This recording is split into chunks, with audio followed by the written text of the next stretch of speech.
Hello everyone, we're here talking about wood carving basics, just going over the basic things, going really slow. One thing I want to introduce today is this tabletop protector.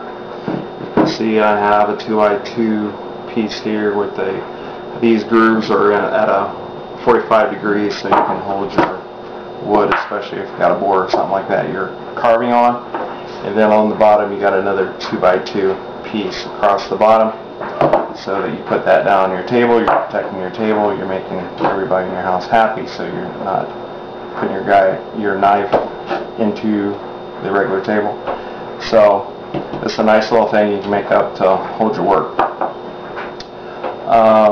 Another thing I want to talk about is another tool I want to introduce today besides the knife, which you can do 90% of your wood carving with a knife, but it does come in handy to have a gouge.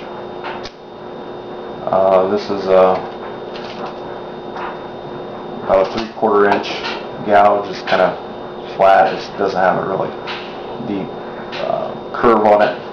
But what that can help you do is when you're on the edges, and this little face I'm making up, to take off a lot more material a little bit quicker than using a knife to help yourself out. So having it against the tool, you know, pushing on it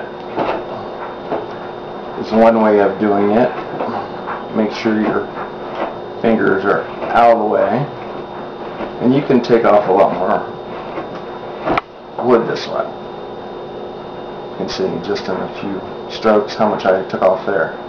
So that's a very nice tool. Another way of doing it is holding it in your hand as such and then carving it like this. But if you're doing that, be very careful because you're putting a lot of pressure on the end there. You don't want to slip and cut yourself. You can get a glove, which is probably best in doing that, and you can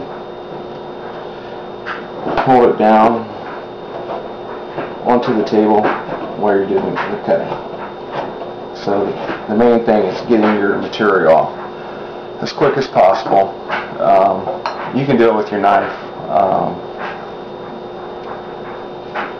but this comes in handy. This also comes in handy when you're doing like a flat that you're trying to clean off and maybe curve a little bit better than having a knife. So a nice little tool to use. Also with your piece, you want to, because I'm making mine on the corner, I really don't have to have a center line because I know where my centers are, but if you're carving something, you should identify the center line down your piece and sketch your piece out an idea of what you're going to be doing so that you've got lines that you can go to. Another little quick tip, if you're doing from side to side, let's say you're doing ears, that you can take your fingers as a guide and hold them up and eyeball that and get a good idea. That's good for also finding eyes on a bird or something like that. You can look at it one direction and you can look at it overhead another direction, so that helps you keep on center and help you keep them even from side to side. That's all I got on this video. Hope you learned a few tips about the board. This really comes in handy, and also with gouge. Have a nice day. Thank you.